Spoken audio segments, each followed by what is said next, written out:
Alright, it's time to take a trip back in time to ancient Rome. This is chapter 1 of my podcast, Rome, A History in 7 Kings. And in this episode, we're gonna get everything set up so we can eventually get to the good stuff. All the intrigue and murder and mayhem that will define Rome for centuries to come. So let's begin at the beginning.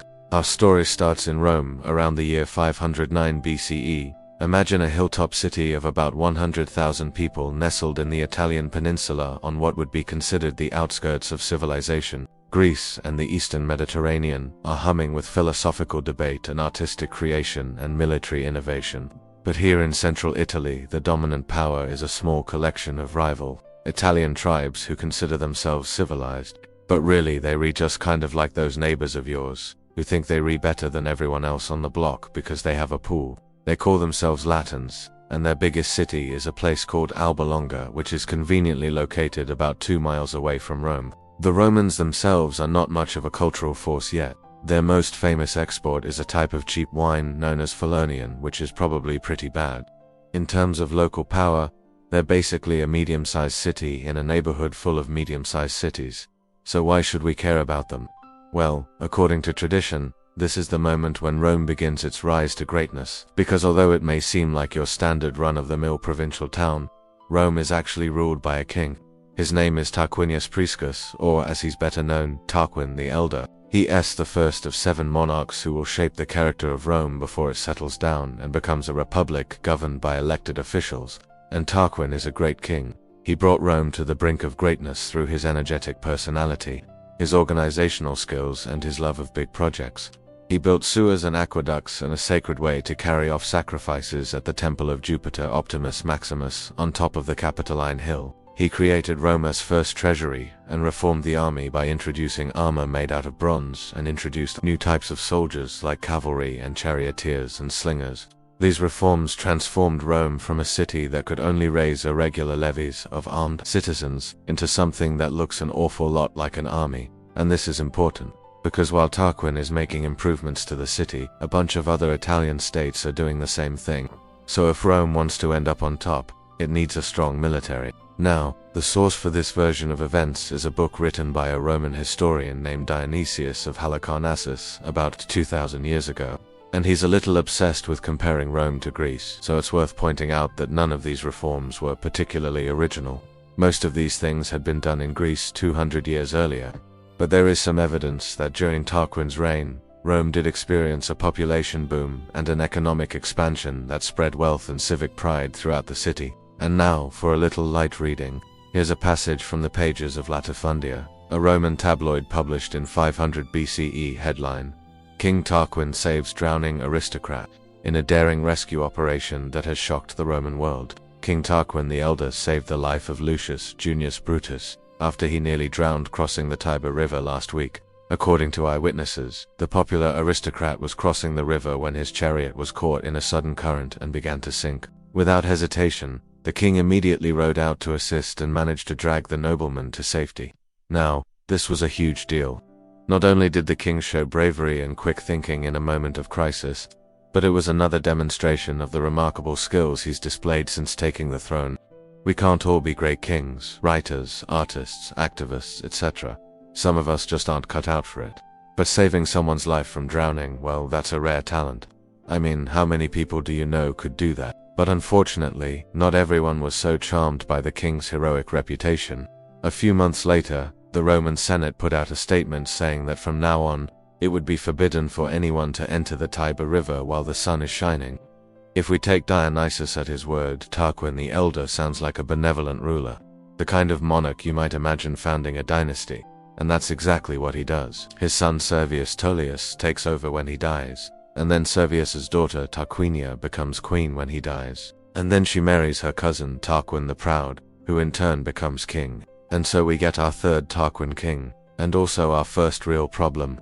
This Tarquin the Proud is everything the others were not. He's not an energetic reformer. He's lazy, he's not beloved by the people, he's despised. And he's not a great administrator, he's terrible. He's so bad, in fact, that Dionysius says the gods themselves intervened to get rid of him. Of course, we should always remember that these stories are filtered to us through the lens of later Roman propaganda, so there may be more to the story than meets the eye. In any case, legend says that Tarquin is kicked out of Rome in a revolution led by his own wife. That's right, it's the first of many times in Roman history that a woman will play a critical role in ending a king's reign, and her reward for her trouble is she gets to be the next queen. You know, we talk about how women had no rights in ancient Rome, and that's mostly true, but occasionally a woman could exercise enormous power. Livia, Cleopatra, Julia, Agrippina, even Calpurnia were all able to exert extraordinary influence over their husbands and sons, and here is yet another example. But anyway, Tarquinia is not a passive queen. She rules in her own right, and she's apparently pretty good at it. But we don't know much about her because she is only in the sources for a few pages. And besides, we're already getting to the part where the kings lose their heads. So let's skip ahead a few more pages and get to the real meat of this story. It's time to meet the last king of Rome, a man named Monarchy. He's the son of Tarquin the Proud and Tarquinia. So he's the grandson of Tarquin the Elder and great-grandson of Servius Tullius. I hope you're keeping track. Now, unlike his relatives, Monarchy is happy to live in the shadow of his father. He lets Tarquin run the kingdom and spends his own time dabbling in poetry and music. Again, we don't know how accurate the accounts are, but according to Dionysius, one night while attending a party hosted by a noblewoman named Flaminia, he witnesses her son beating up his slave, and the sight of this injustice fills him with rage. He murders the young aristocrat and flees to the countryside, where he lives as a pauper, wandering from town to town and performing music for food. This story sounds a lot like the Greek myth of Oedipus, except instead of killing his father, Monarchy kills his cousin. Anyway, the aristocrats who helped him escape go to Tarquin and tell him that Monarchy has rebelled and wants to take the throne. And what does Tarquin do? He believes them. Now, mind you, this is a king whose authority is limited by the very nature of the office he holds. In theory, the Roman kings were supposed to rule with the advice of an aristocratic council. In practice, this meant that the king couldn't do anything without the permission of the elite class. But still, this wasn't a constitutional monarchy. The king had real power, and instead of checking the sources to find out if there's another explanation, Tarquin decides that his son must be executed. This doesn't go as planned. While Monarchy is hiding in the city of Falurii, a nearby enemy tribe, the Etruscans invade, sack the city and sell Tarquin and his family into slavery. Then the Romans rebel against Etruscan domination and establish a republic. That's it. The age of kings is over. Rome enters a new chapter in its history, a chapter filled with civil wars and conflicts with neighbors and eventual domination of the entire Mediterranean. Before we get started though, let me gently invite you to relax and drift into this story. It's going to be an exciting ride, so buckle up and enjoy the show. Also, please follow the podcast on social media and leave a review wherever you download episodes. It really helps get the word out to more listeners. If you want early access to ad-free episodes, exclusive content, and the ability to vote on what I write about next, become a member at our website. Thanks for listening, and I'll see you next time. This is Chapter 2 of the life of Lucius Junius Brutus, where we will cover the years from his birth up until he was sent to live with his grandfather. Our story begins in the year 535 BCE with the sack of Rome by the Gauls. And although we've already heard about this in Book 1, this time we're going to hear about it from the perspective of a baby. Lucius Junius Brutus was born into an aristocratic family around this time, and was the nephew of King Tarquin the Proud. Both of his parents died during the sack of Rome when he was just a baby. According to Livy, they were killed while trying to flee the city, but Dionysius says that they were killed inside their home during the sack. Regardless, the young Lucius Junius Brutus was orphaned at a very early age. His father was Lucius Junius Brutus, the son of the king's sister Cornelia, and his mother was named Hera, who was the daughter of Marcus Junius Brutus, one of the two consuls for the year 535 BC. This made Lucius Junius Brutus the nephew of King Tarquin, but also related to some of the most important families in Rome at the time, such as the Claudi, the Valeri, and the Sicily. So young Lucius Junius Brutus had quite the family tree, which might have been why his family decided to send him to live with his grandfather, Junius Brutus, after his parents died. It must have been a difficult decision for them, but sending him to live with his grandfather would ensure that he would grow up with proper care and also maintain his noble status, something that wouldn't have been possible if he had grown up in exile. However, this wouldn't be the last time that young Lucius Junius Brutus would hear about the Gauls, or more specifically, about how his parents died. According to Dionysius, he grew up hearing stories about how the Gauls invaded Rome, killed his parents, and destroyed his house. These stories would stay with him throughout his childhood and would contribute to making him a cautious person. But we'll get back to this. First, let's talk about his name. The historian Plutarch tells us that Lucius Junius Brutus got his name because he was born with a caul, which is like a membrane that sometimes covers a baby's head during birth. Apparently, babies born with a caul were thought to be dull and foolish. That's actually where our word Brutus comes from. It means dull or foolish in Latin, and apparently people born with a caul were considered to be dull and foolish as well. So this wasn't exactly a name given to a child to make him feel special. However, Plutarch tells us that little Lucius Junius Brutus would later use his name to his advantage. According to Plutarch, there was a custom in ancient Rome that anyone who was born with a caul had to offer a bronze statue of himself to the goddess Minerva. When the statue was finished, the person could return to the workshop to check on its progress. One day, Lucius Junius Brutus decided to visit the sculptor to see how his statue was turning out. But upon arriving at the workshop, he saw that the sculptor had made him look really ugly. So Lucius Junius Brutus went straight to the king,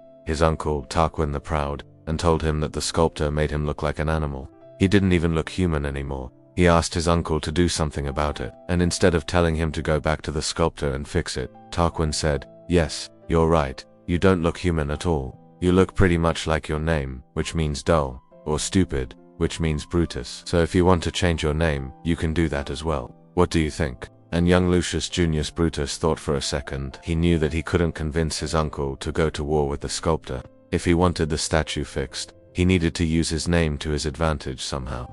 So he replied, "No, my name suits me well, and I am content to have a statue that matches my name." Upon hearing this, King Tarquin thought to himself, "Wow, this kid understands his place. He's not arrogant at all. What a smart kid." And so he left it at that. In fact, King Tarquin started to favor him even more after this incident. We know that because Plutarch tells us that Lucius Junius Brutus got a prestigious education and was prepared for public life. This is interesting because, according to other sources, including Livy, children from noble families didn't really receive an education.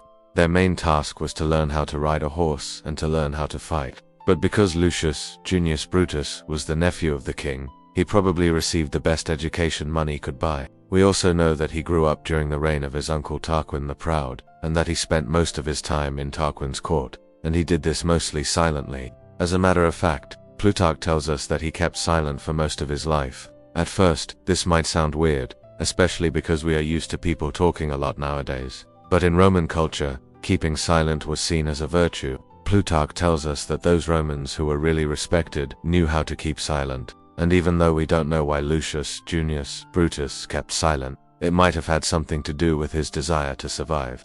After all, he grew up hearing stories about how the Gauls killed his parents and destroyed his house.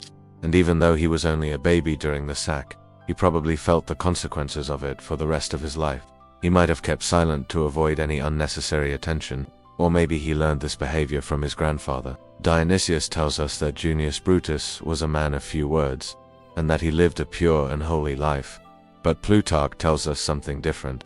He tells us that Brutus loved luxury and pleasure, and that he enjoyed dressing nicely and driving around in his carriage. Also, unlike his namesake, Marcus Junius Brutus, who was brave and liked to engage in chariot races, Lucius Junius Brutus was timid and avoided anything dangerous. For example, during a chariot race, he always hid under the driver's seat, so he wouldn't have to show anyone his face. So this doesn't really sound like the type of personality that would stand out in court. In fact, it sounds like the type of personality that would blend in and stay out of trouble, which is probably what he did for most of his life until he was 46 years old. When he was 46, Tarquin the Proud was exiled and Rome became a republic. Then, soon after, the first dictator of Rome was elected, and his name was Lucius Junius Brutus. Yes, both the first dictator of Rome and young Lucius Junius Brutus shared the same name. Historical records tell us that this dictator held office in 516 BCE, and that he reorganized the military forces of Rome. But nothing else is known about him except for the fact that he died in the same year that he was appointed. However, tradition says that this dictator was Lucius Junius Brutus, the nephew of Tarquin the Proud, the one we've been following in this series. But wait, how could this be possible? How could he have been 46 years old and still living in Rome if Tarquin was exiled in 509 BC? Well, the answer is that he didn't. Instead, he was hiding. As soon as Tarquin was exiled and Rome became a republic, Lucius Junius Brutus realized that he was in danger. If Tarquin was seen as a tyrant and the Romans overthrew him, then what would they think of his nephew? Well, they would probably think of him the same way they thought of Tarquin, a member of the hated Etruscan nobility. So Lucius Junius Brutus knew that he had to do something to avoid being killed. So he pretended to be ill and shaved his head and eyebrows as part of a religious ritual. Then he locked himself inside his room for an entire year without bathing and without letting anyone enter. Of course, no one would ever know about this if Plutarch hadn't told us, but apparently his family found out what he was doing, and they sent his nurse to break the door open and bring him outside. His family members must have thought that he was crazy, but they were also proud of his courage. But even though he survived, there is no record of him holding any public office or playing any significant role in Roman politics. He lived another 18 years, but he did this silently, waiting for his moment. Thank you for watching. If you enjoy these videos, please consider supporting the channel. Chapter 3: The Tyranny of Tarquin the Proud. Rome was not always a republic. Before the rise of Caesar Augustus in 27 BC, it had been ruled by kings. The last 7 monarchs were known as the Tarquinian dynasty. They hailed from the Etruscan city of Tarquini, which is where they got their name. In fact, it's from this dynasty that we get the word Tarquin at all, or rather Tarquinius, which was a common family name. And one of them, Tarquin the Proud, left such an indelible mark on Roman history that his name became synonymous with tyranny, paving the way for a republic that would go on to conquer the Mediterranean. Now, we don't know much about the first 4 Tarquinian kings, because they were more or less figureheads.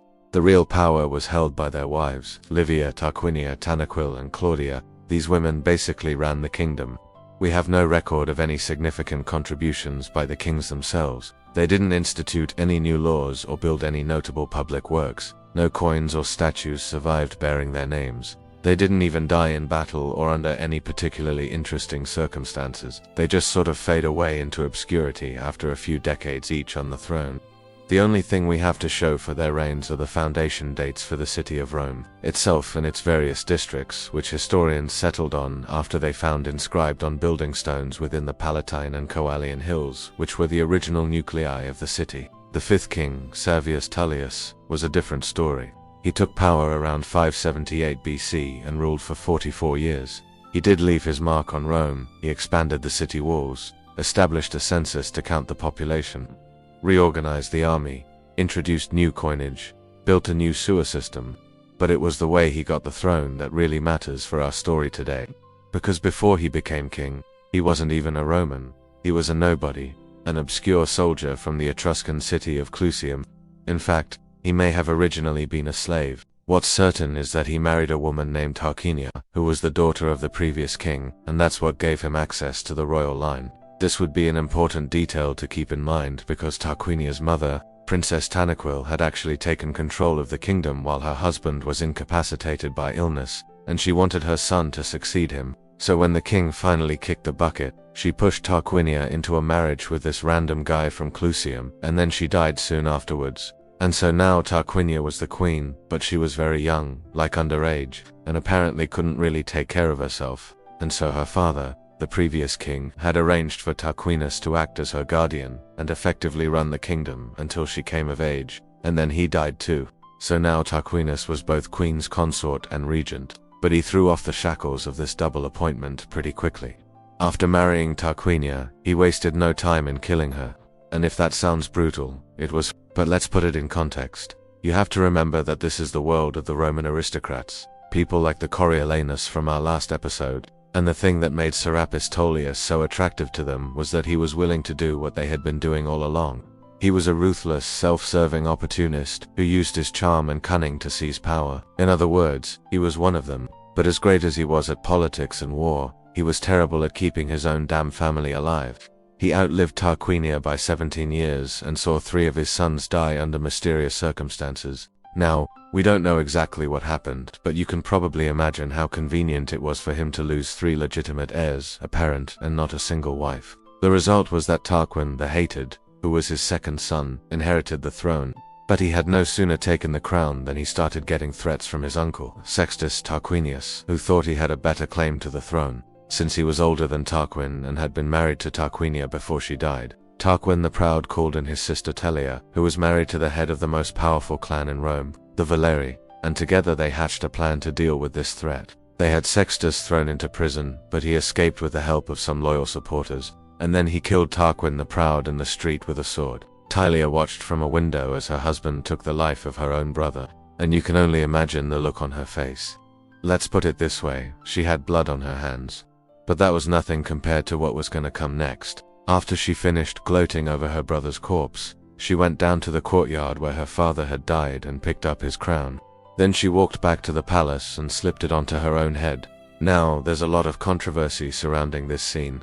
The traditional narrative comes to us from Plutarch, and it paints Tullia as a scheming, power-hungry woman who betrayed her own family for the sake of personal gain. She murdered her brother, then forced her father's crown upon her own head. But there's also another version of this story, one that appears in the writings of Dionysius of Halicarnassus, according to whom it was Ancusmus, Tarquin's father-in-law, who placed the crown on Tellia's head. So we don't know which one to believe, but it doesn't really matter. The point is, she was queen now, and she was going to make sure her authority was never challenged again.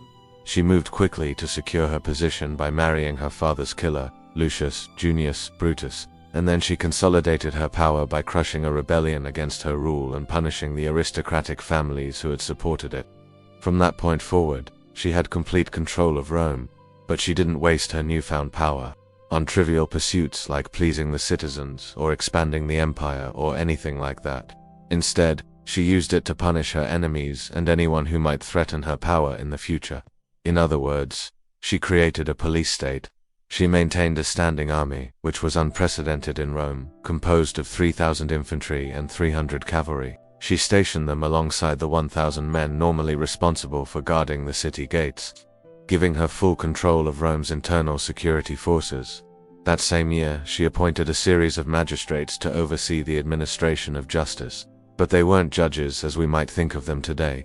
These guys were just like glorified prosecutors, and instead of being independent jurists whose job it was to seek the truth and deliver fair verdicts, these men were Tullia's lackeys tasked with bringing the accused to justice regardless of their guilt or innocence. Basically, Tullia was able to bend the entire legal system to her will. If she wanted someone dead, she just had them arrested and executed. In fact, we know of one case where she had a man put to death simply for writing a satirical poem about her. And not only did she control the legal system, she also controlled the treasury. According to Livy, she abused her authority to enrich herself and her family, taking advantage of her position to extort wealthy Romans and punish her enemies. One time she ordered a noblewoman stripped naked and flogged because she wouldn't pay her taxes. Another time she shut down a festival in the Circus Maximus to steal its treasury. There was nothing she wouldn't stoop to.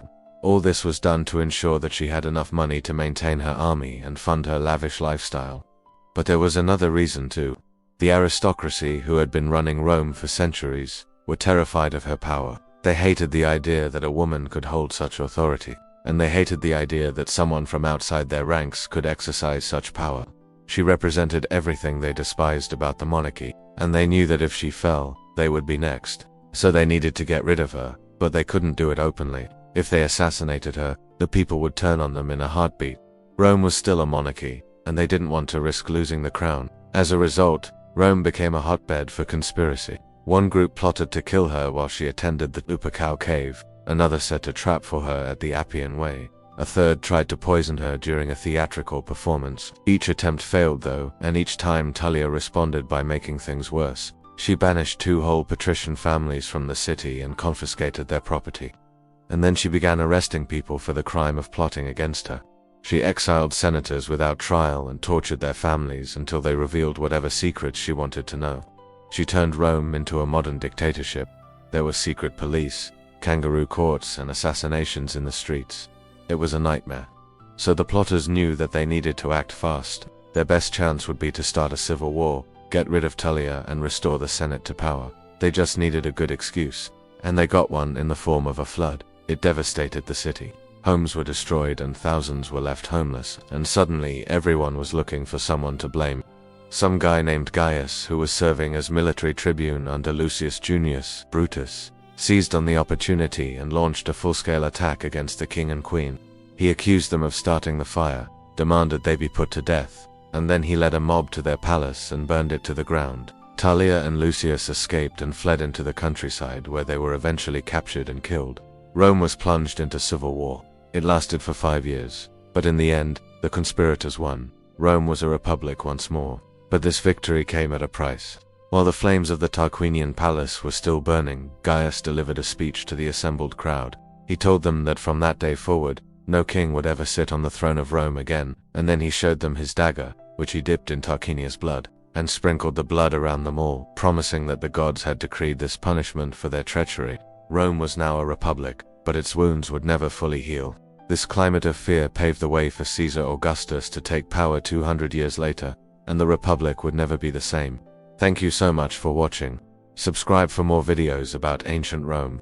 Chapter 4, The Spark of Revolution, The Rape of Lucretia. Rome, 509 BC. It's been 6 years since the overthrow of the Etruscan king Tarquinius Superbus. 6 years since the Romans established a republic with elected officials instead of a hereditary monarch, and so far, it's been great. Rome has conquered more territory, defeated their old rival, the Etruscans, and even expanded their influence into Greece. But now that peace has settled over the city, the Romans are starting to bicker amongst themselves about how this whole republic thing is going.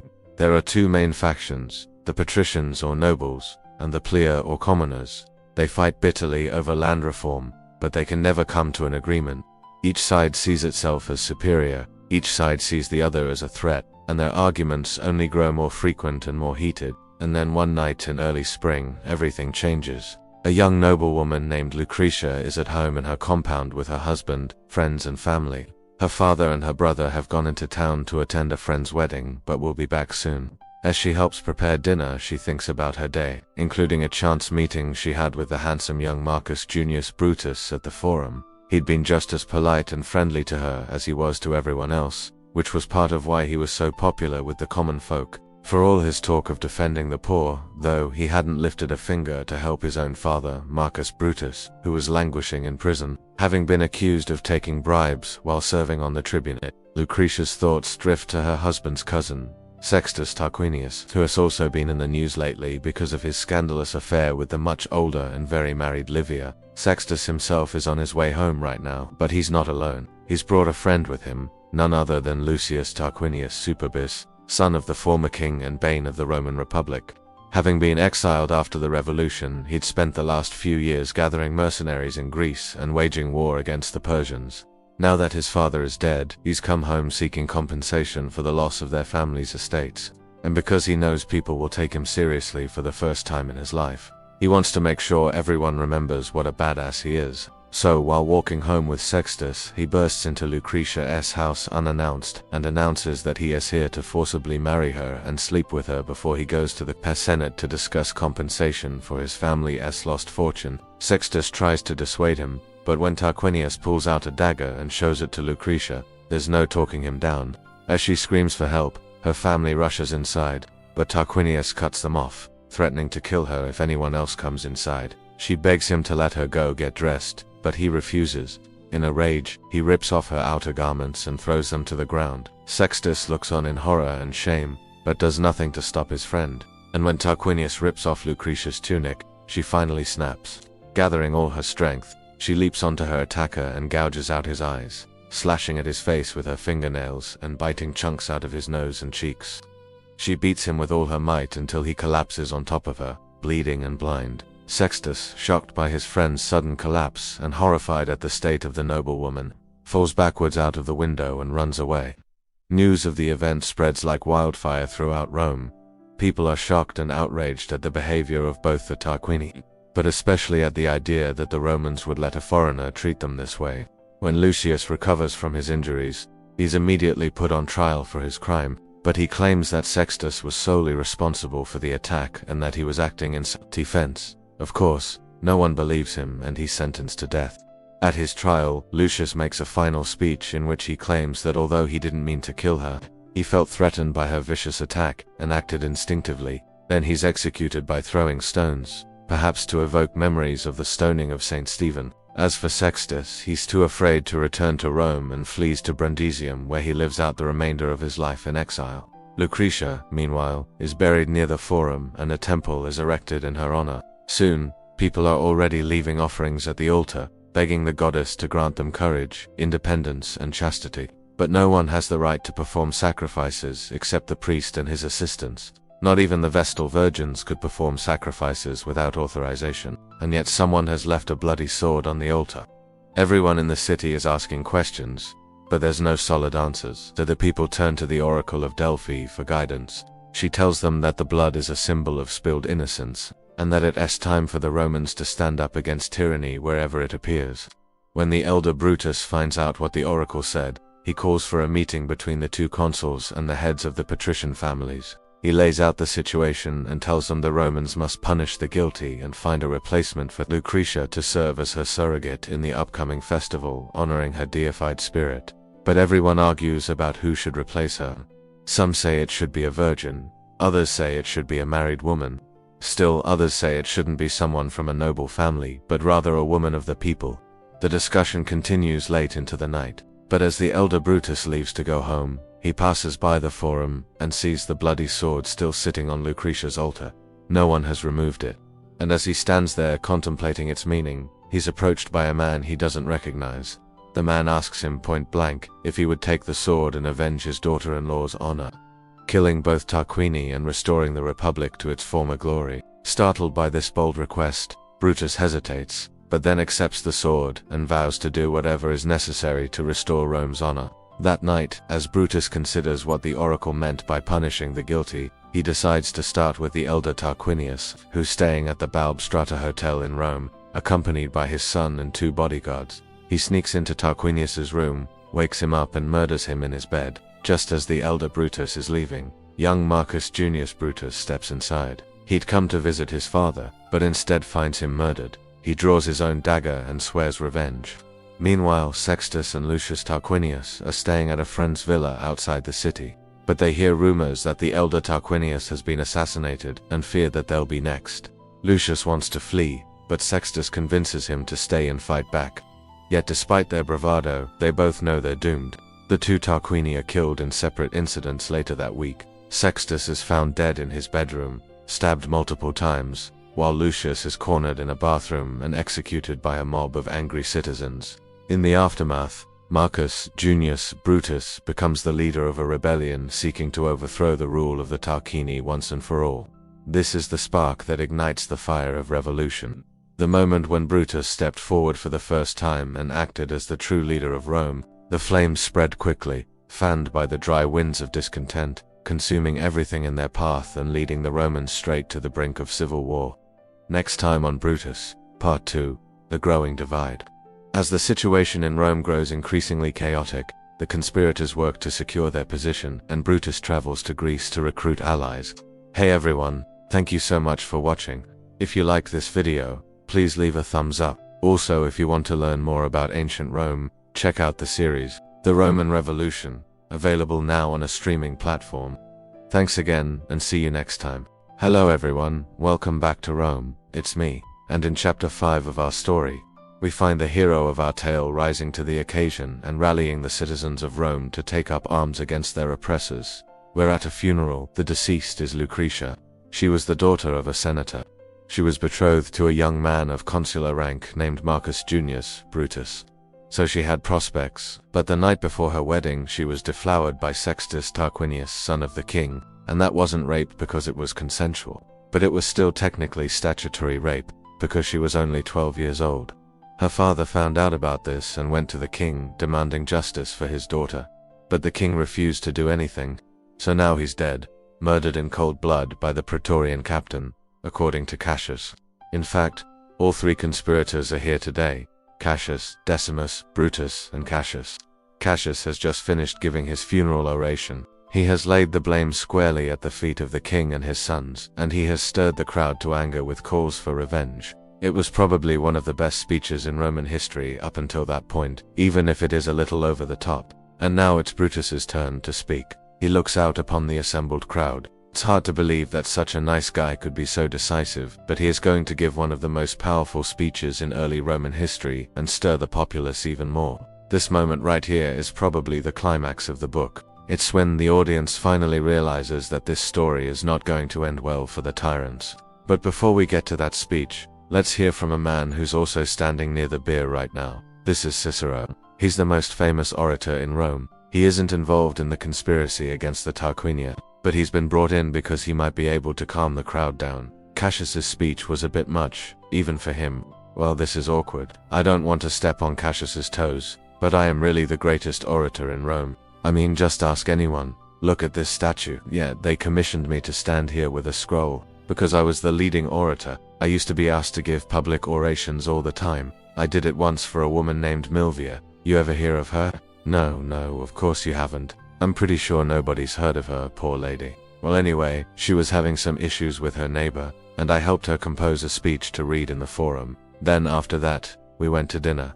She said she wanted to hear my opinion of the case. And look, I'm no lawyer, but I told her what I thought. I said, "My dear Milvia, your case is airtight. You should sue." And then she went away happy. That's what I do. I help people put their thoughts into words. I take raw emotion and turn it into a beautiful piece of rhetoric. In this case, though, Cassius already has, and if I jump in here, I'll only make myself look bad. I could tell everyone how wrong the king is, how tyrannical he's become, how far he's strayed from the traditions of Rome. I could talk about the glories of the Republic, how the Tarquinia have held office, but they were never this bad. They always knew how to behave, not anymore. I could say all of that, but Cassius has already done it better. I could threaten them.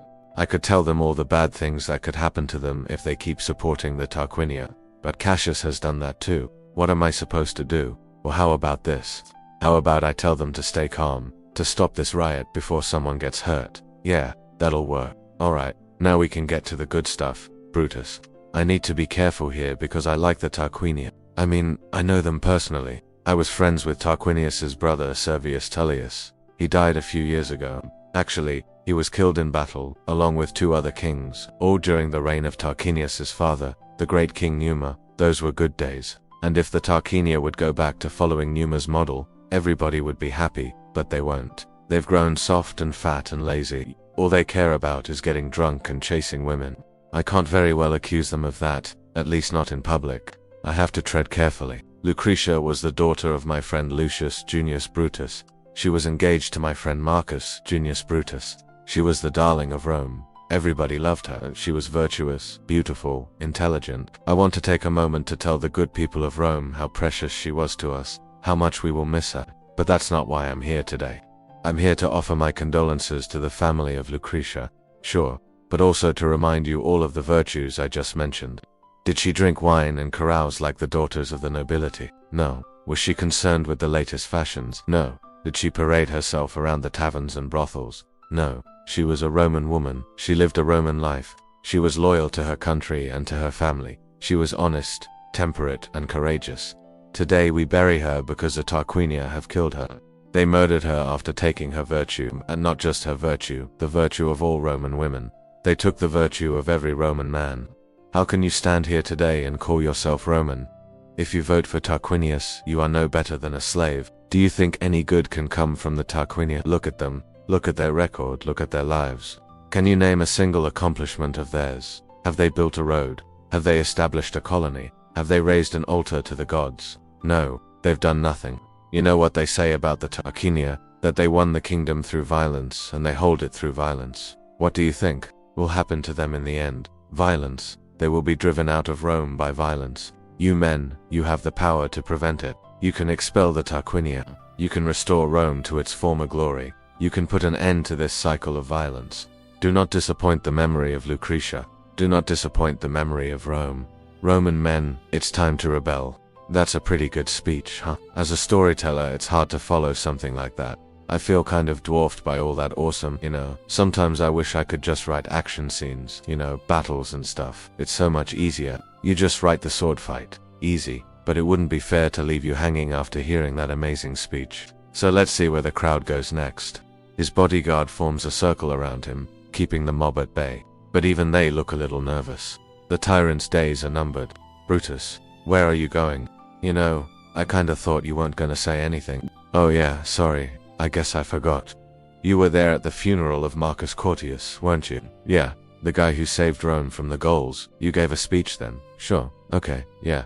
And I remember another time when you spoke up, the tribune of the plebs. When you defended those 2 brothers. the Gaius and Tiberius Gracchus. Yeah, sure. I suppose you've given quite a few speeches. It's just that most of them have ended in disaster for you.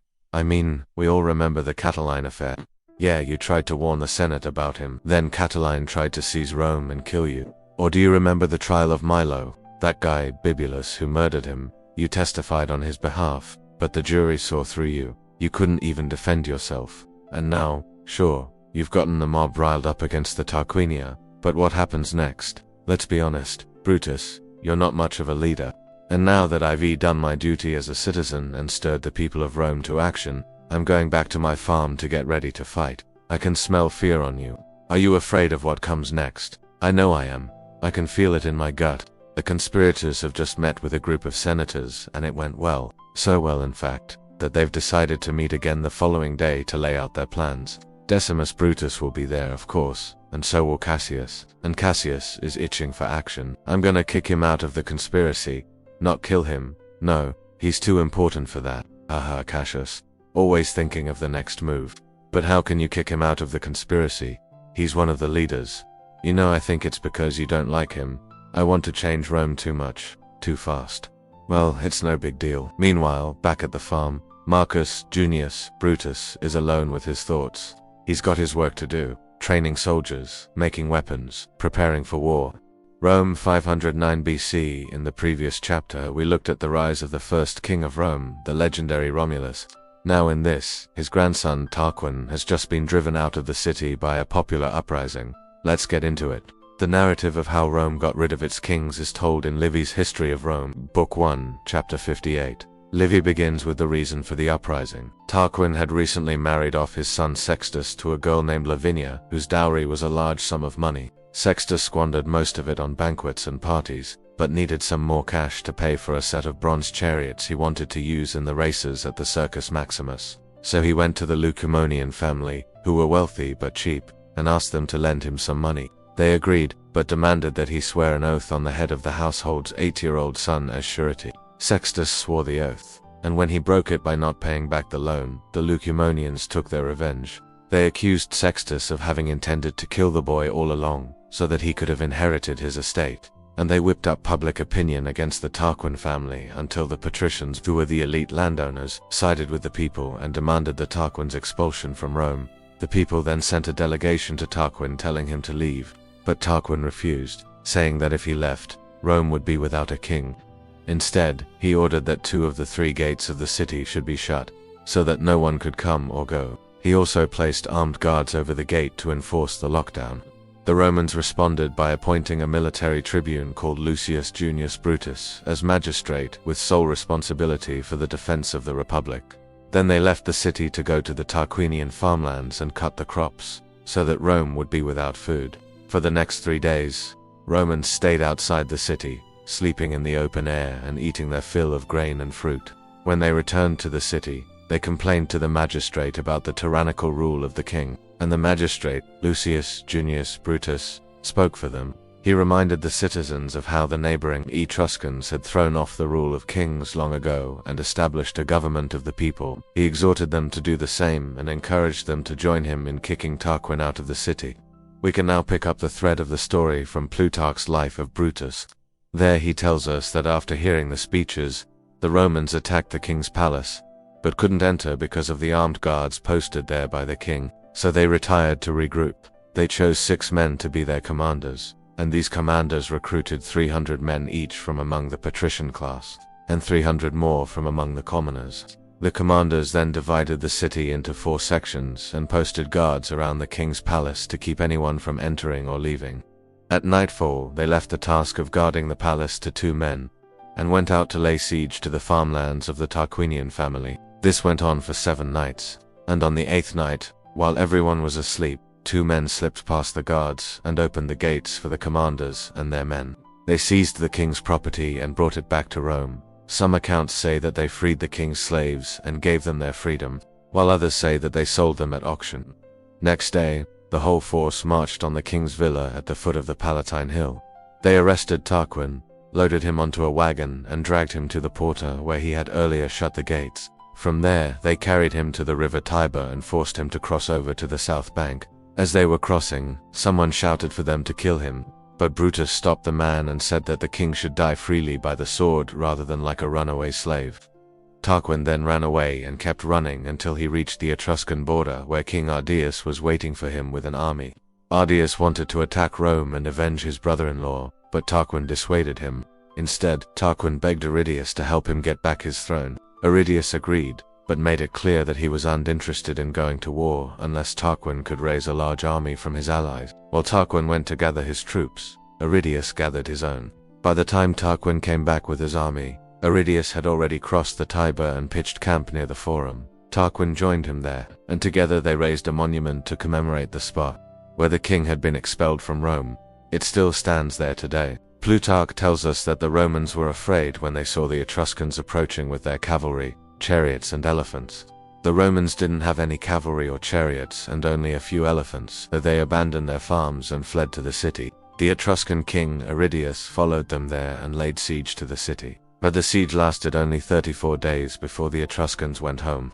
Maybe they didn't want to be away from their farms for too long, or maybe they weren't really that keen on fighting the Romans in the first place. Whatever the reason, the siege was soon broken, and the following spring, the Romans struck back. They attacked Arda and burned his farmlands. The Romans also raided other parts of central Italy, sacking the cities of Vigy and Felaru, and everywhere they went, they encouraged the people living under Tarquin's dominance to revolt. Soon Tarquin found himself virtually without an army. His supporters had either switched sides or fled, and now even his family wasn't loyal to him. His wife Tanacore had been trying to practice magic to harm Brutus and his family, and when she was caught, she was banished from the city. She then persuaded her son, Sextus, to let her stay with him in Tarquinia. So Sextus killed his father and usurped the throne, but the people of Rome had had enough of kings. They declared Sextus a public enemy, which meant he could be killed by anyone without any repercussions. He fled to his grandfather's farm at Beda, where he lived in hiding for the rest of his life, never daring to show his face in Rome again. And that was the end of the Tarquin dynasty and, according to tradition, the end of kingship in Rome. There's a moral to this story, which is quite ironic. Those who seek to acquire more power often end up losing all of it. Sextus probably thought that killing his father and taking the throne would bring him glory, but instead, he became a fugitive who spent the last years of his life in constant fear of being murdered. Now, as you know, this entire episode is shrouded in myth. We don't have much hard evidence to support any of it. But what does emerge clearly is that the Romans were very keen to tell themselves a story about how their city got rid of kings. The idea that they were once ruled by a king named Tarquin, who was later driven out of the city and replaced by elected officials, is a key part of the Roman set. Even the modern flag of Rome has the words Queen of the Seven Hills inscribed on it, referring back to the time before kings. This is why the idea of a king returning to power was such a terrifying prospect for the Romans. It threatened their sense of who they were as a people. You see, the concept of monarchy didn't disappear from Italy after Tarquin was expelled from Rome. The Etruscans, who were closely related to the early Romans, continued to have kings, as did the Carthaginians, who were their neighbors in the west. And the Greeks, of course, had kings too. Although the Athenians, who the Romans considered barbarians, had gotten rid of theirs about 200 years before the supposed expulsion of Tarquin. Because of this, the Romans tended to think of monarchy as something foreign to their culture. In the Archaic period, there was another king of Rome after Tarquin, a mysterious figure named Servius, but by the time Livy and Plutarch were writing, he was credited with establishing the system of the 5 voting districts, which would make him look like a kind of benevolent monarch. But of course, he was a mythical figure. The Romans didn't actually get rid of kings. They just told themselves they did. Okay, I hope you enjoyed that episode. If you did, please consider supporting the channel, and I'll see you next time. Chapter 7: Founding the Roman Republic. The Roman Republic was the world's first modern state, but how did it overcome the odds to take down its king and become a country run by the people? Let's find out. In 509 BCE, a group of discontented Romans overthrew their king, Tarquinius Superbus, and in doing so created the Roman Republic, the world's first modern state. In this episode, we'll see how they did it and what came after. Rome wasn't exactly a democracy. In fact, most of the population, the non-patricians, couldn't vote. However, for the time period, it was incredibly advanced in terms of civil rights. So advanced, in fact, that it has influenced many of our modern conceptions about ancient Rome. It's a bit of an exaggeration to say that Rome was a democracy, but not much of one. Although only the wealthy landowners could hold office or even vote, all male citizens could participate in the assembly of the people and pass laws. And really, that's what made Rome a republic in the first place. The word republic translates to public affairs, referring to the idea that public affairs should be managed by representatives chosen by the people rather than a monarch. This is quite different from a democracy where the people vote directly on laws. But it's similar in that both systems emphasize politics being run by the people rather than having politics run for you by a hereditary ruler. But let's get back to the Roman Republic. After the overthrow of the monarchy, the Romans needed a new system of government, as the old ways of doing things were clearly not working, and so they created a new system with 2 kings, just not in the way that you might expect. You see, the Romans didn't want another king like Tarquinius Superbus. They wanted someone who would represent the people, and so 2 men were elected, Lucius Junius Brutus and Lucius Tarquinius Collatinus. The title given to these men was consul, which means advisor. This is where we got the word consulate. These consuls were the first of many to come and held office for 1 year. After that, they would either retire or move into a sort of elder statesman position known as a consul emerita. Now, you might be wondering why there are 2 consuls rather than just 1.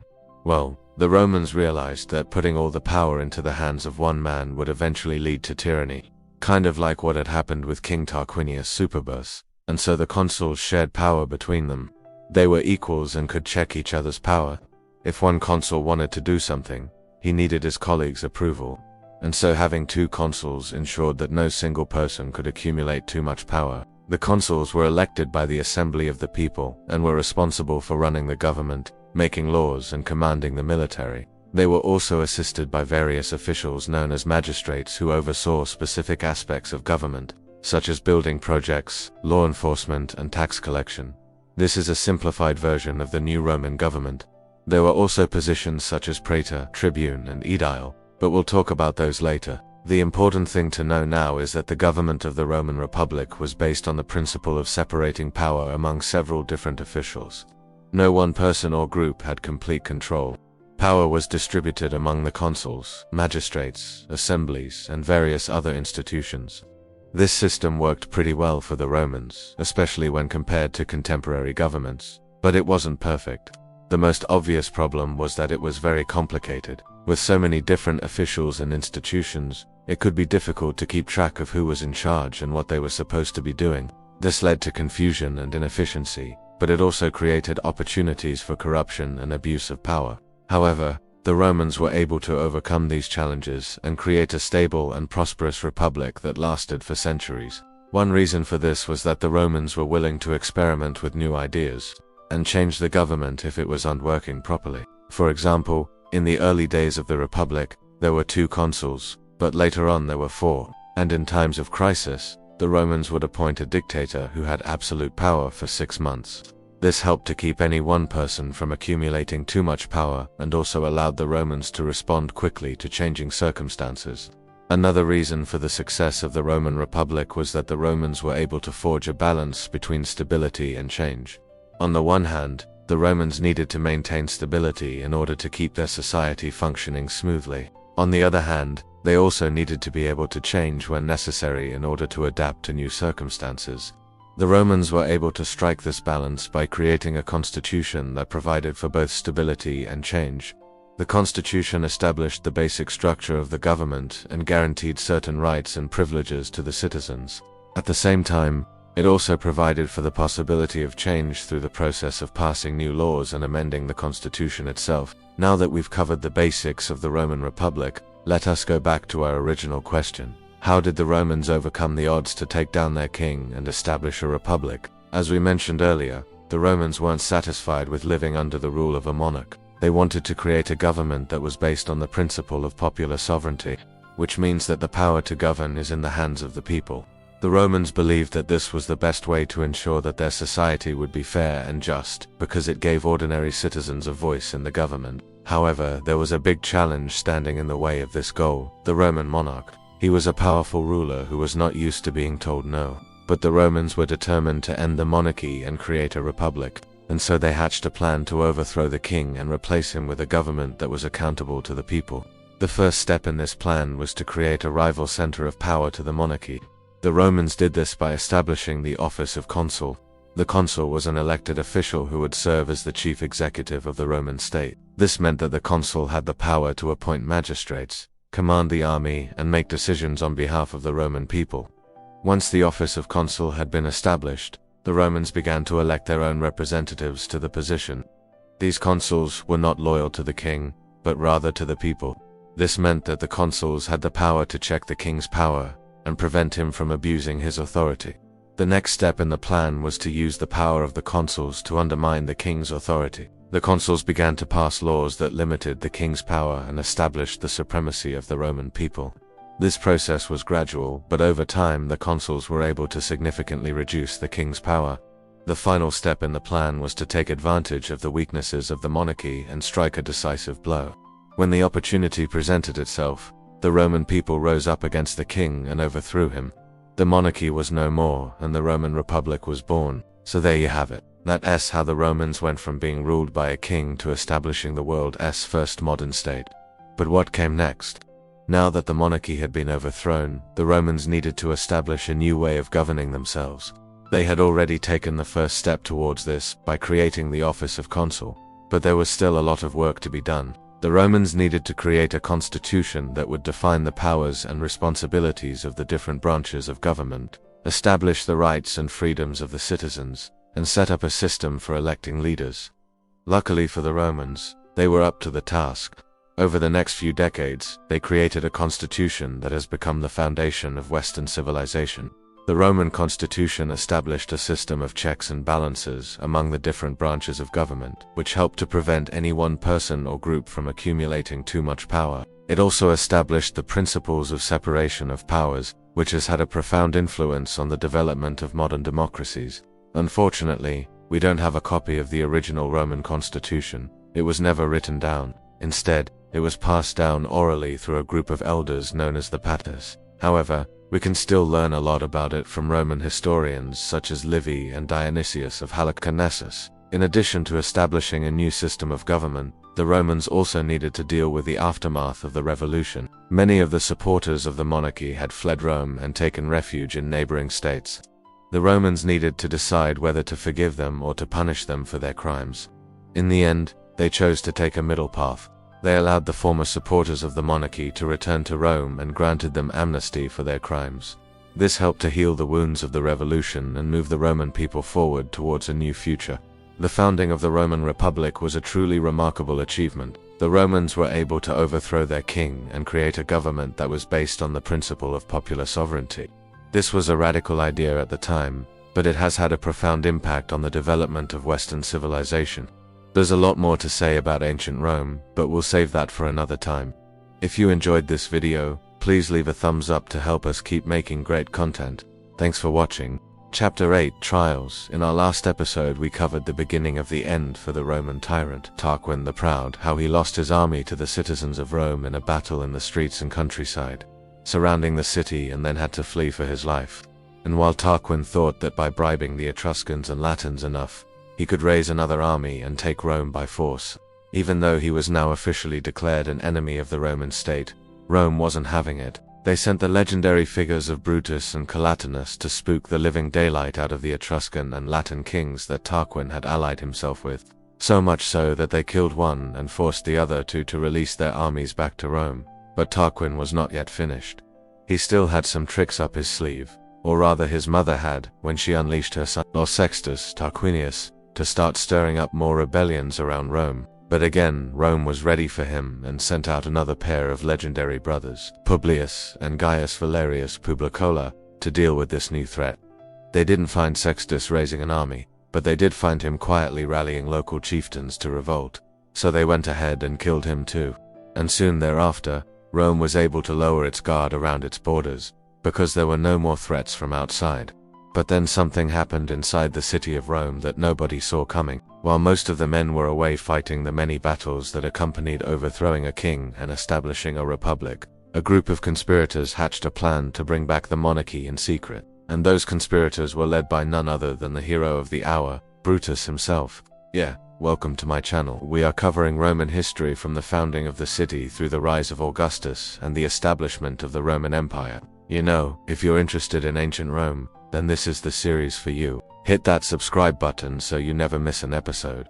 The idea of Brutus leading a conspiracy to bring back the monarchy might sound crazy, given that his whole claim to fame was killing Tarquin to end the monarchy. But remember, the whole point of ending the monarchy was not so much that Brutus hated kings, but that he loved Rome more, and nothing made him happier than seeing the Roman people happy.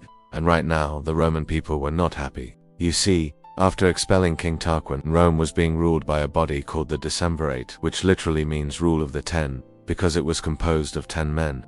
Now, normally, the Decemvirate was a good thing. It meant that power was spread among many, but in this case, those 10 men were all patricians. That is to say that they were aristocrats, and the common folk were not happy about that. In fact, the Decemvirate got so fed up with being protested by the common folk that they passed laws to get the protesters arrested just for asking for representation in government. And those laws were so unjust that even Brutus thought the Decemvirate had gone too far. So he and a few of his fellow senators devised a plan. They would secretly write down the names of the most corrupt decemvirs, and then hold a vote where only those whose names were written down would be allowed to vote. And sure enough, with everyone thinking that they were voting for the most virtuous men in the Senate, they ended up voting out the most corrupt ones, and that proved to be so popular that the people wanted the decemvirs replaced entirely. But what should they be replaced with? Well, the people wanted representation, but the senators were afraid of giving the common folk too much power, so they came up with a compromise. They created a new governing body called the Tribunes of the Plea, which would be composed of 2 men elected from each of the 35 voting districts of Rome. And that meant that every man in Rome could theoretically have a representative looking out for his interests. And so the tribunes of the Plea became immensely popular. And for the first time since the days of the kings, the common folk felt like they had a real voice in how they were governed.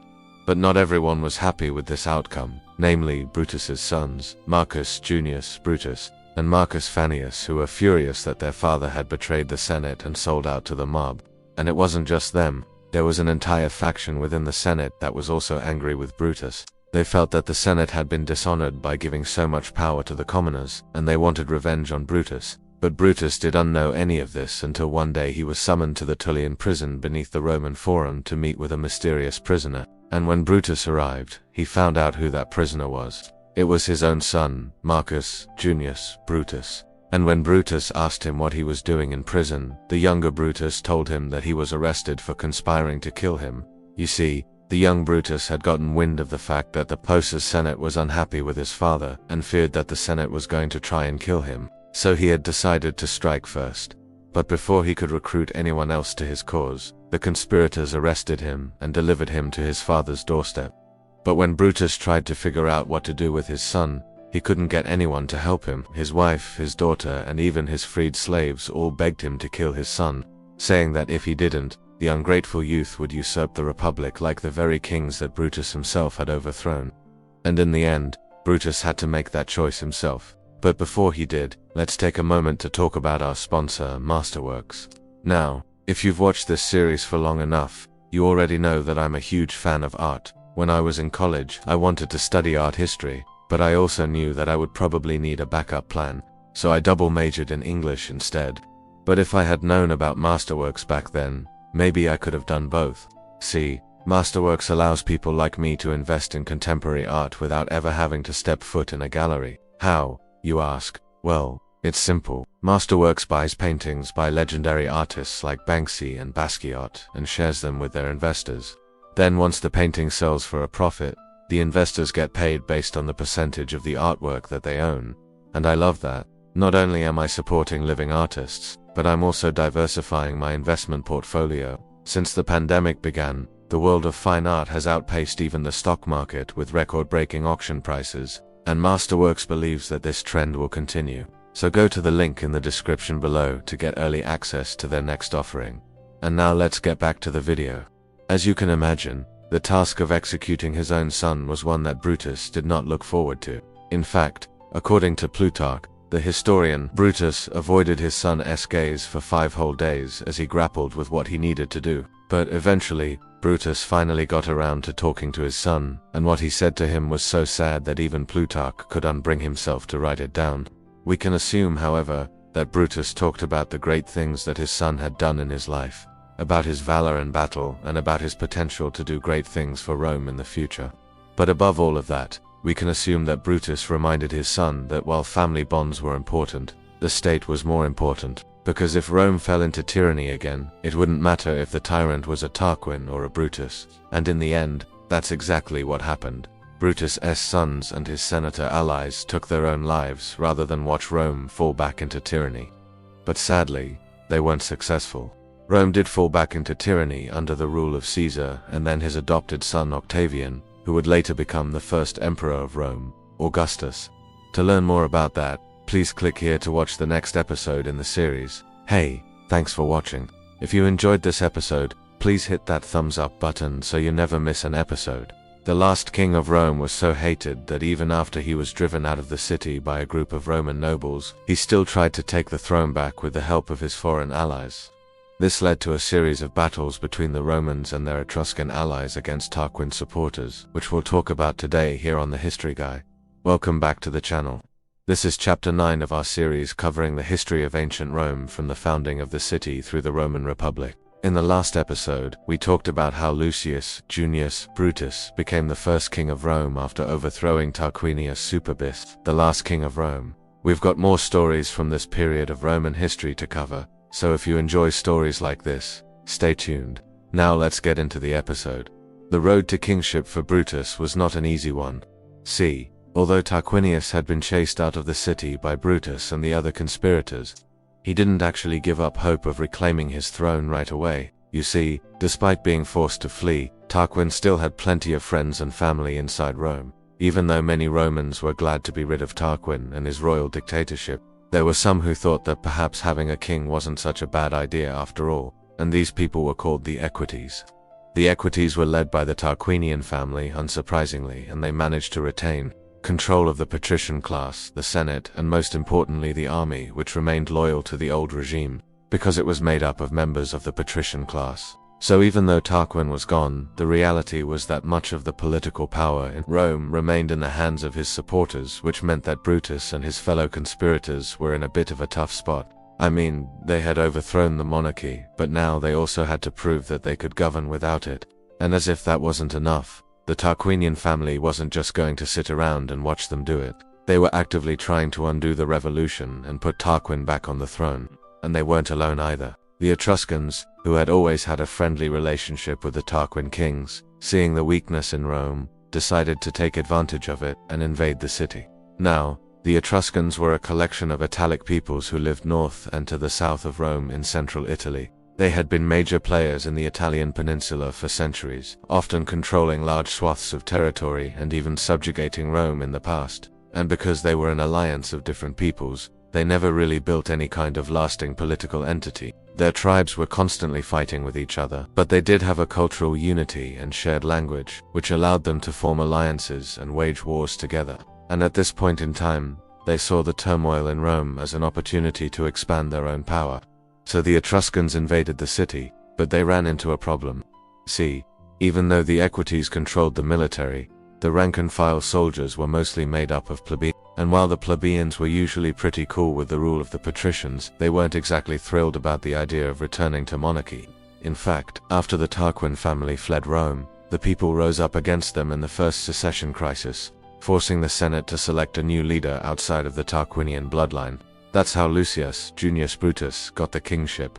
So the common folk weren't too keen on letting the Tarquin family back in charge. And since they made up the bulk of the army, this was a big problem for them. Luckily for Brutus and the replicants, the main force of the Etruscan invasion came from just north of Rome in the area known as Etruria. And this was great because it allowed him to defeat the Etruscans in several battles and chase them back across the Tiber River. But it was only a temporary reprieve. While Brutus was able to fight off the Etruscans, he still had to deal with the threat posed by Tarquin and his sons, who were waiting for their chance to strike back at the Romans. And eventually they got it. You see, during the Second Secession Crisis, Brutus was called away from Rome to fight the Etruscans again. And while he was gone, Tarquin's elder son, Sextus Tarquinius, took the opportunity to lead a band of armed nobles into the city and seize control of it. He then went to the mint to change the coins to show himself instead of Brutus, and he made himself dictator. Meanwhile, Brutus was forced to lay siege to Rome, but before he could take the city back, He learned that Tarquin and his younger son, Urens, had returned to Italy and were at the head of a large army that was marching on Rome, so he had to stop what he was doing and meet them in battle. There was a small detachment of cavalry left behind to guard the siege works, but otherwise, Brutus led his army out of the camp to intercept Tarquin. The two armies met near the Porta Montana, which was one of the main gates into Rome, and Brutus had the upper hand from the start, because the Roman infantry was just better trained and equipped than the mercenaries and poorly organized levies that made up the bulk of Tarquin's forces. But Tarquin had one major advantage, which was his son, Urens, who was an outstanding horseman, and Urens used his skills to devastating effect, leading the royal cavalry around the Roman flanks and harassing their infantry. And as the battle wore on, it looked like maybe Tarquin would win, but then something happened that nobody expected. You see, even though Sextus was ruling Rome while his father and brother were away, he knew that it was only a matter of time before Tarquin retook the city. So he decided to make one last-ditch effort to keep the monarchy from coming back. As the battle raged outside the city, he opened up the gates to Rome and invited the common folk to come out and watch the battle. And even though this was technically considered treason, it worked. The Romans were appalled at the way their fellow citizens were supporting the invaders, and they switched sides en masse, and that's when things got really bad for Tarquin. See, once the bulk of the Roman army defected to Brutus's side, there was nothing he could do but retreat. And as his army broke ranks and tried to run for the hills, they were slaughtered by the pursuing Romans. In the end, the Romans won a decisive victory and even managed to capture Tarquin alive. Brutus paraded Tarquin through the streets of Rome, humiliating him at every turn, and then sent him into exile, never to return to Italy again. After that, life in Rome finally got back to normal, or at least it was as normal as it ever was during the tumultuous founding period of the city. Now, you might be wondering what happened to Sextus Tarquinius, who was, after all, guilty of treason. Well, he actually ended up being pretty well rewarded for his efforts. You see, even though the Tarquin family lost the kingship, they didn't lose all of their power. In fact, Sextus was elected consul for the next year. But not everyone was happy with this turn of events, especially Brutus, who felt that Sextus had betrayed the Republic. When Brutus's term as king was over and he stepped down to become consul, he was replaced by none other than Sextus Tarquinius. And even though he had the backing of the powerful Tarquin family, Sextus knew that he needed the support of the people to keep his consulship, and he knew exactly how to get it. You see, even though Sextus had betrayed Brutus in the previous crisis, he pretended to be loyal to the Republic and credited Brutus with saving Rome, and that's why he organized a festival inviting Brutus and his family to the Lupercal cave where legend said Romulus and Remus were nursed to health by a she-wolf. But while the festival was happening, Sextus had a group of armed men hiding nearby, and when Brutus arrived, he arrested him along with his sons and executed them, making it look like they were planning a counter-coup against him. And then he declared war on the Tarquin family and exiled them from the city. Now, even though Brutus didn't hold any official power anymore, he was a legendary figure in Rome and very popular with the people. So when news spread about his supposed treachery, they got pretty upset. And even though Sextus was able to fight off the Tarquinian response, the people wanted revenge against him, and they demanded that he be put on trial for his alleged crimes. And even though he was innocent, Brutus knew that if he went to court, he wouldn't be able to defend himself. You see, the Romans didn't really have a legal system at this point. They had magistrates who acted as judges, juries, and administrators of justice, but they weren't impartial. Instead, they were politicians looking out for themselves and their own interests. So if Brutus went to court, he knew that Sextus would use his influence to stack the jury in his favor and find him guilty. So instead of defending himself in court, Brutus did what any self-respecting Roman would do. He went into the wilderness and committed suicide. And even though he died, the legends say that his spirit lived on to protect the Roman state from tyranny forever. Rome did honor Brutus with a grand funeral, but that wasn't enough for some.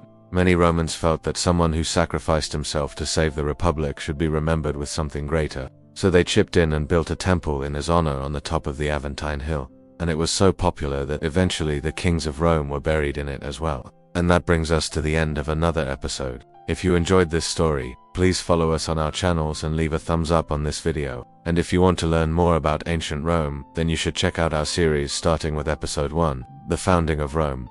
Until next time, thanks for watching The History Guy. The hero of our story is a man called Lucius Junius Brutus. We're going to be talking about him today. And here we go with chapter 10 of the Romans Who Make Us Who We Are series. I am your host, My name is not important at all for this series. What is important is that you are listening to this wherever you might be. That is what matters, because through these stories we try to transmit ideas and values that can enrich your life no matter where you might be from.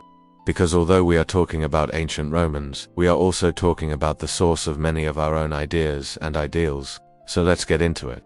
Brutus was probably born sometime around 584 BC and he died by his own hand. Most likely in 527 BC he was the first king of Rome, but he wasn't Roman, he was Etruscan. But when he took the throne, Rome wasn't even a city yet, just a village of only some hundreds of people living along the Tiber River.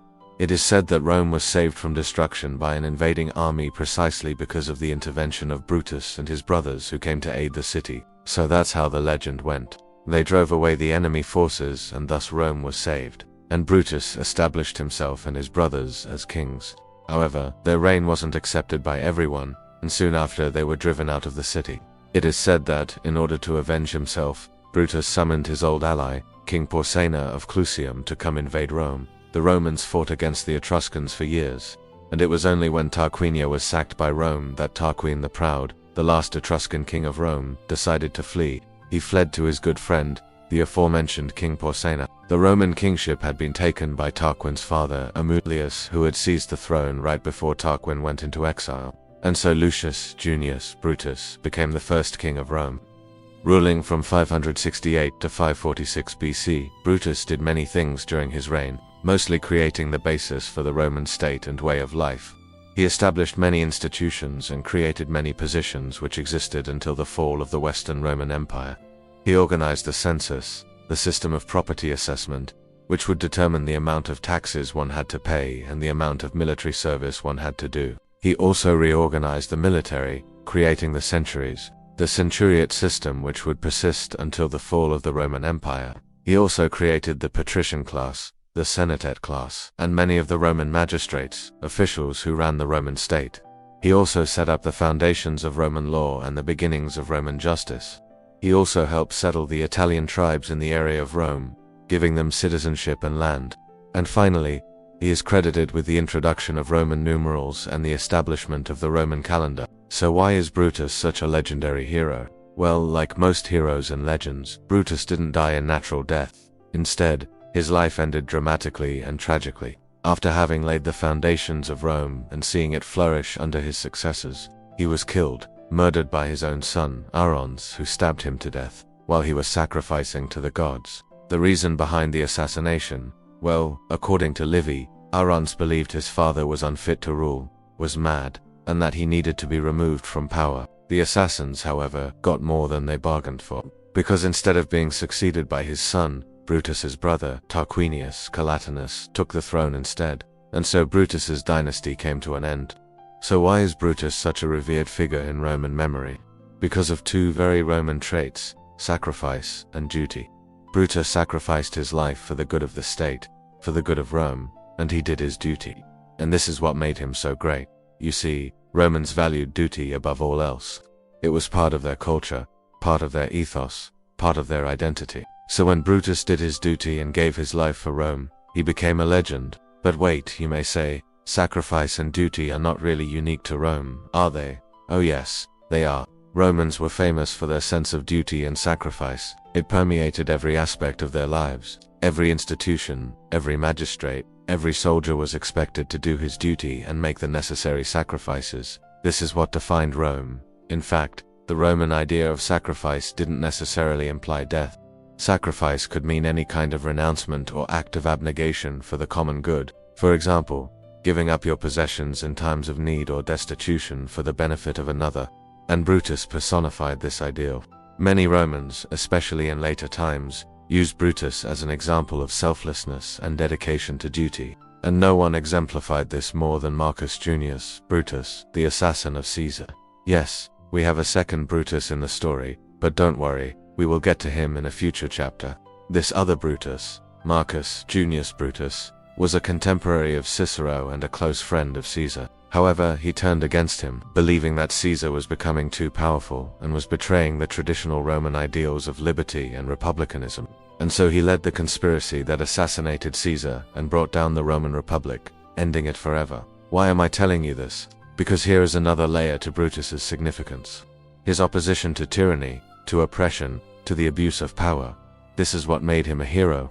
Even though Brutus was the first king of Rome and kingship was hereditary in his family, he gave up his kingdom and his crown for the good of Rome, for the good of the Republic, because he saw how oppressive the monarchy was and how it was detrimental to the Roman people. He saw how the Roman Republic was better than the monarchy, and so he sacrificed his crown for the Republic. This is why so many Romans looked at him as an example, especially during the late Republic and the early Empire. During those turbulent times, there was a lot of civil war and strife, and the Roman elite kept fighting over power and prestige. There was no strong central authority anymore, and everyone wanted to become the new emperor. Well, the answer was clear. The true Roman was supposed to sacrifice everything for the good of the Roman people.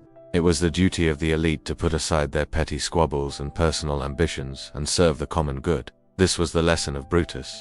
And the best example of this was Marcus Junius Brutus, who put aside his friendship with Caesar, put aside his love for his friend, and killed him for the sake of Rome, for the sake of liberty, for the sake of the Republic. This is the second layer to Brutus's significance, his fight for liberty.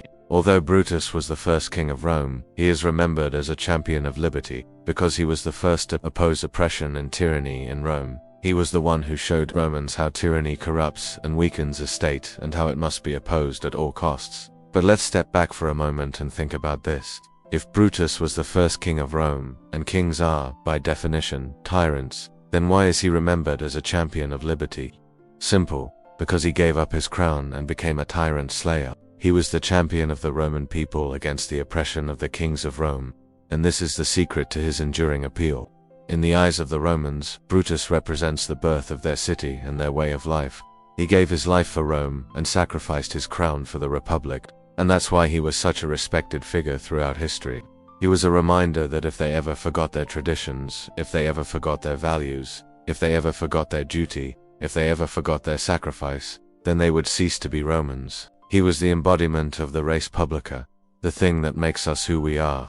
Even today, almost 2,500 years later, Brutus resonates with us because he reminds us that we must always be ready to stand up for what we believe in, to stand up against oppression and tyranny, and that we must always be ready to make the necessary sacrifices for the greater good.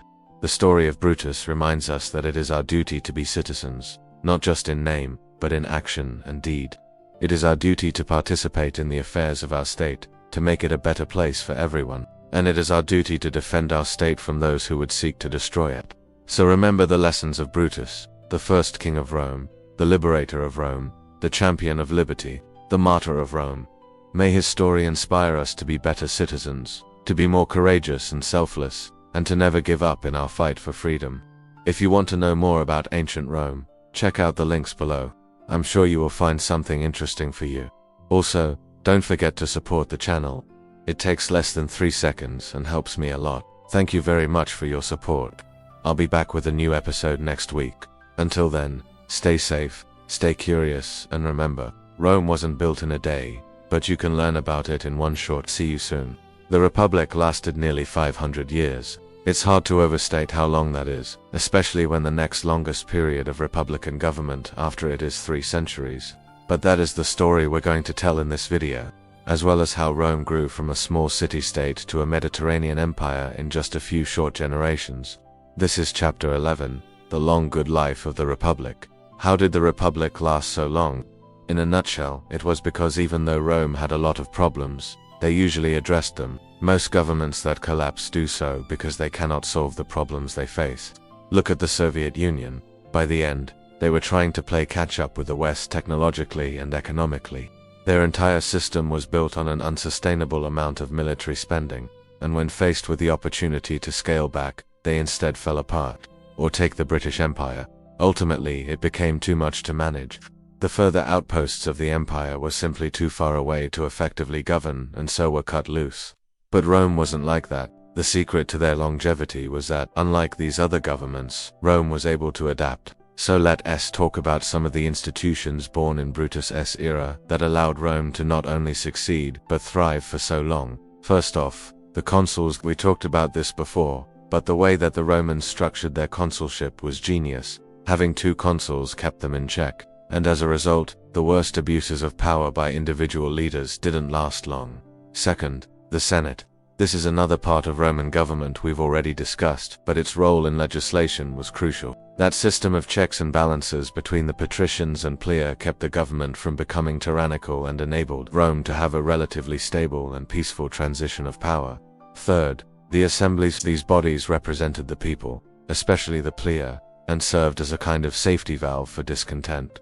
If the plebe felt that their interests were being neglected by the Senate or the consuls, they could appeal to the assemblies, which ultimately gave ordinary Romans a voice in their government. Fourth, the courts. Rome developed a sophisticated system of law and courts to adjudicate disputes, unlike real life, which was basically just whatever the most powerful person said it was.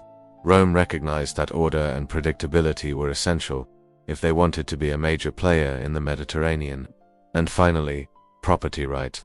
For all the faults of ancient Rome, there is one thing they got right, and that was private property. Romans understood that if they were going to have an economy worth having, they needed to protect merchants and farmers alike in their right to own and use their property. As a result, Rome became one of the wealthiest societies of its day. But while these institutions are important, we also need to address the elephant in the room: slavery. Slavery was the backbone of the Roman economy, and they used slave labor to great effect.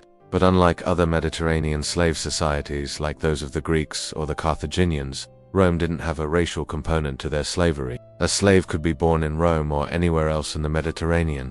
Slaves were everywhere, but Rome wasn't built on slavery, nor was the republican system of government dependent upon it. Rome's republicanism was strong enough to continue even after the abolition of slavery in the late 1st century BC. Okay, so Rome had good institutions and slavery. What about the people? Well, Romans were really good at propaganda.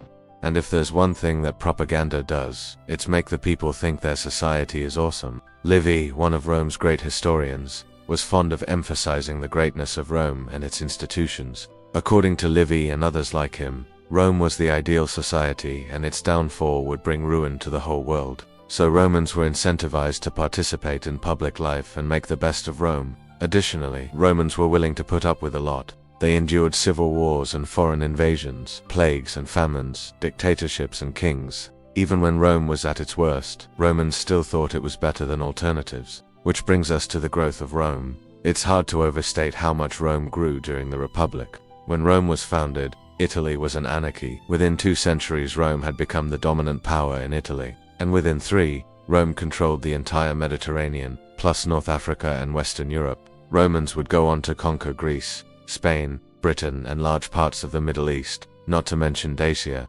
Germania, Egypt, Judea, and dozens of other states. To say that Rome was growing rapidly is an understatement. But where did all this growth come from?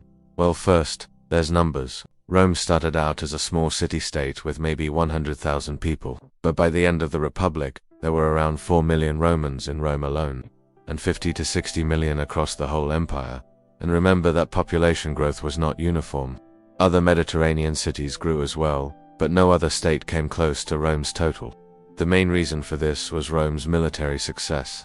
Rome had a standing army of 30,000 men, which made them far more effective at war than any other Italian state. Rome used their military might to not only conquer new lands, but to ensure control of the Mediterranean Sea.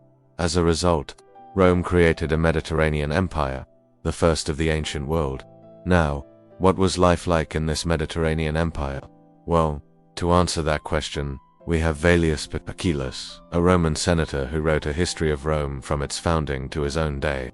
Now Vallius was writing after Augustus came to power, so he was biased towards stability and peace. But nonetheless, his history is a fascinating look into how Romans viewed their empire. According to Vallius, the early Republic was a time of expansion and conquest, which brought wealth and glory to Rome. The Italian conquest, the Punic Wars, and the subjugation of Illyria, Greece, Macedonia, and Asia Minor, all of these were pivotal moments for Rome.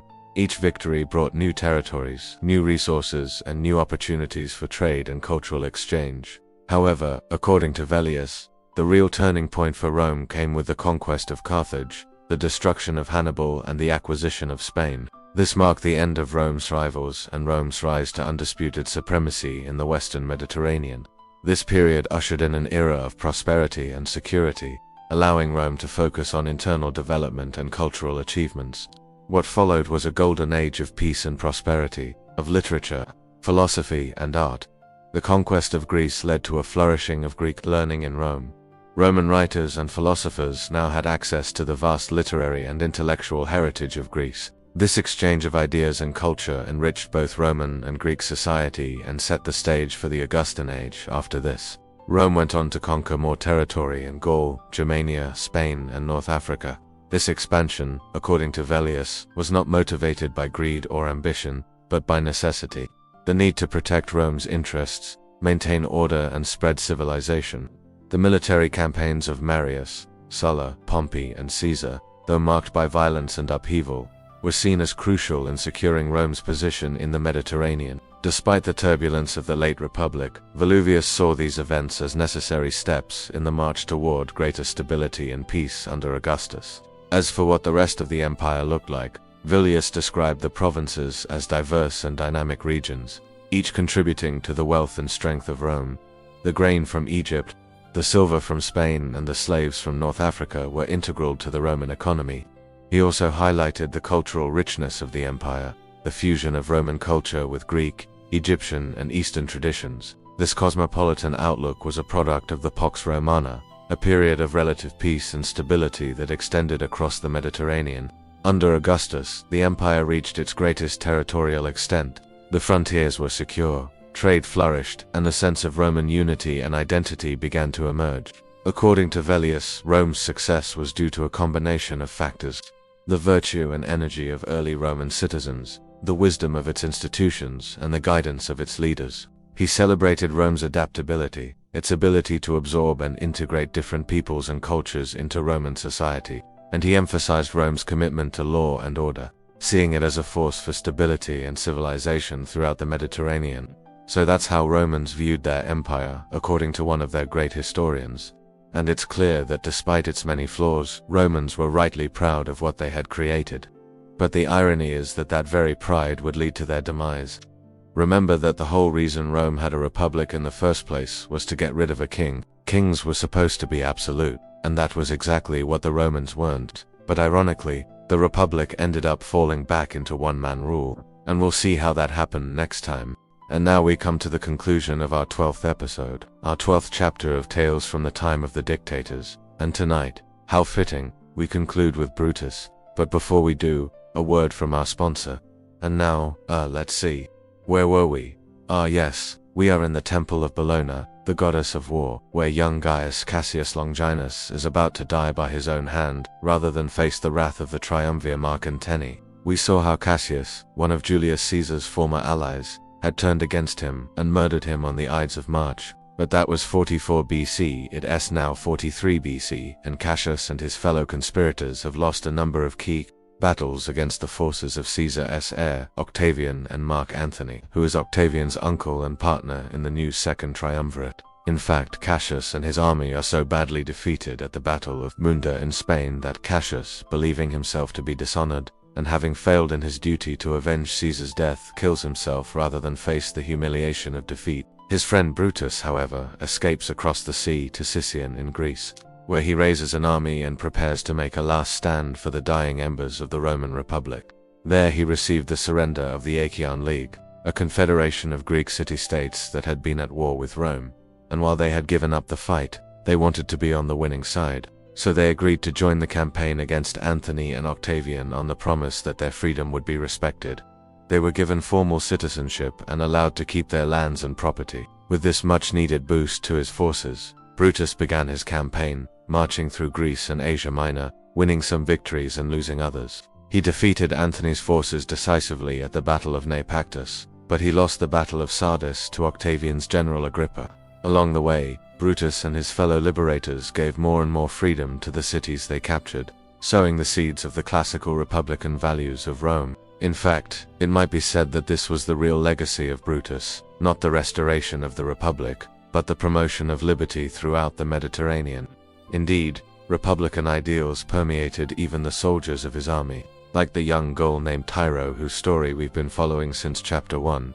Tyro started out as a slave owned by Cassius, but Cassius freed him, and Tyro fought alongside his master until his death.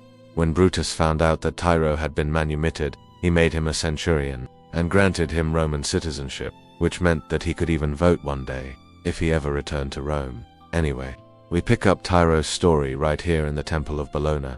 The temple was a small one, tucked away on a quiet side street, and so it was perfect for Brutus to meet with Tyro in private. He wanted to thank the young Gaul for his service, not just in the war, but as a living embodiment of the republican ideal. He told Tyro that if he had been an ordinary centurion, he would have been awarded land for his valor, but because he was a freed slave, he would instead receive a crown of gold. With that, Brutus dismissed him with honors, and Tyro, tears in his eyes, went off to join his comrades in the procession to the Forum. Tyro thought about what Brutus had said, a crown of gold. Did that mean he would never have to work another day in his life? Could he finally go back to Gaul and buy back his family from slavery? Or should he remain in Rome and become a Roman citizen, free to travel anywhere he wished? The possibilities seemed endless. But alas, they were to be short-lived, for soon the legions of Octavian and Antony arrived and besieged the city. As the Romans prepared for defense, Brutus called a meeting in the Forum. The leaders were nervous, to say the least. Lepidus, one of Brutus's counselors, was so frightened that he fainted dead away. But Brutus and Cassius tried to reassure them. They were outnumbered, yes, but surely they could mount a defense. They needed arms though, and lots of them, but there weren't any weapons in the city, so Brutus declared that they would have to make do with whatever they could find. Women, children, and even old men took up farming tools, kitchen utensils, and anything else handy to fashion into a weapon. When Tyro heard this, he rushed home and grabbed his crown of gold. He would have been a fool to hoard it or sell it, or try to smuggle it out of the city. He might as well use it now. So he used it. He fashioned it into a helmet as best he could, put it on his head, and went out to join the defense of the city. Soon the fighting was underway, and the streets ran red with the blood of patriots and civilians alike. Brutus himself fought bravely, too, and the defenders held out longer than anyone expected. But after 3 days of fighting, the gates of Sicyon were breached, and the victors poured into the city. Now, according to tradition, Cassius avoided capture by killing himself, but Brutus was taken prisoner. He was brought before Antony in the Forum of Athens, and when Antony recognized him, he cried out, "Oh villain, I found you at last." Then he dragged Brutus through the city, beating him with rods and shouting, "This is the man who murdered Caesar. The man who murdered Caesar." Finally, he threw him into a boat with some other prisoners and sent him to a remote island to await his fate. There, Brutus spent several months in isolation, probably thinking over the events of the past few years, the fall of the Republic, the assassination of Caesar, the civil wars, defeats, and the slow but steady promotion of liberty among the people of Rome's subject nations. It was not much of a legacy, but it was something, and as he sat there alone, he must have reflected on the many ways he had changed over the course of his life. He had once been a young boy, the ward of the dictator Caesar, who might have grown up to be the next dictator himself. Instead, he had been sent away to study philosophy and become a statesman. That path had been interrupted by Caesar's assassination and then by the civil war. In the end, he had shed the toga of the senator and taken up the sword of the soldier, but still he was no conqueror. And now, at last, his ordeal was coming to an end. One night, as Brutus slept, his jailers rode up to the island. He awoke and stepped out onto the shore to greet them. He was summoned to appear before Antony in the city of Patras. As he walked toward the jailboat, his sandals fell apart, and he went barefoot to his doom. What happened next is not known for certain, but tradition says that when Brutus appeared before Antony, he asked his old tutor, the philosopher Phaedrus, to make a defense for him. But Phaedrus turned him down, saying that he could not defend someone who had abandoned his calling as a statesman for the profession of arms. So Brutus stood before Antony without a defense, and Antony condemned him to death. The exact method of execution is not known, but it's often depicted as a sword thrust. And with that, the last of the liberators was no more. So ended the struggle to restore the Republic, but the dream of liberty did not die with Brutus. On the contrary, it lived on in the hearts of the people of Rome and spread outward from Rome to all parts of the Mediterranean. It was the foundation of the classical age of Rome, an age that would last for centuries and transform the ancient world. And so ends our 12th episode, our 12th chapter of Tales from the Time of the Dictators. If you enjoyed this episode, please feel free to leave a review or subscribe. And if you want to support us directly, you can do so at our website. If not, that's alright as well. Just remember to tune in next time for more adventures from the world of ancient Rome. Until then, I bid you farewell. Now, Isn't it strange, my little lambkins, how these tales of ancient Rome take us back to a simpler time? We learn of emperors and senators, yes, but also of merchants and farmers, soldiers and slaves. We meet these ancient Romans not as gods or demigods, but as real human beings who laughed and cried and loved and died just as we do. And yet they lived in a world without electricity or running water, a world without modern conveniences or technology, and yet somehow this makes our world seem more distant than theirs. You see, with bedtime history, we get to travel back into the past more slowly, bit by bit, experience by experience. This is why we love bedtime history, and this is why we think you will too. Well, sleepyheads, it's time for bed. Tuck yourselves in tight and dream sweet dreams of ancient Rome.